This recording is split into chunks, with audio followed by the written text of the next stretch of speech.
When news surfaced at the beginning of the year that British intelligence agent turned private investigator Christopher Steele had compiled a report on Donald Trump's ties to Russia, news reports immediately treated its findings as radioactive.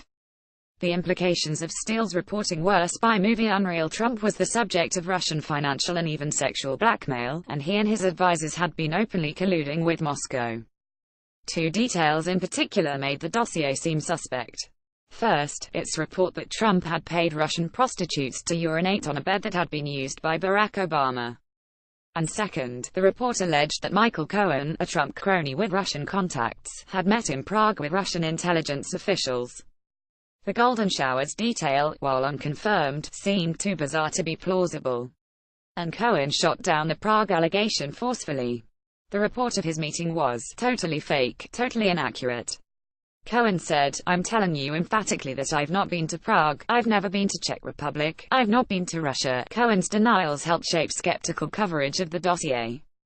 Here, for instance, in a New York Times story on the dossier, is the entire passage addressing its veracity. There has been no public corroboration of the salacious allegations against Mr.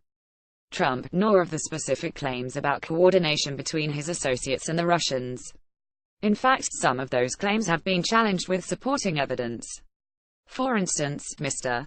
Trump's longtime personal lawyer, Michael D. Cohen, produced his passport to rebut the dossier's claim that he had secret meetings in Prague with a Russian official last year. But this hardly settles the question. A congressional investigation is digging into whether Cohen is telling the truth about the alleged visit to Prague. Cohen's passport would not show any record of a visit to Prague if he entered the EU through Italy, traveled to the Czech Republic, and then returned to his point of EU entry, reports Politico, in a passage that's received less attention than merited.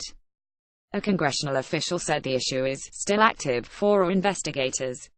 Most reporters have treated the say-so of Cohen, a Trump hanger-on laden with extremely shady associations, as implicitly more credible than the reporting of a British intelligence agent with years of expertise.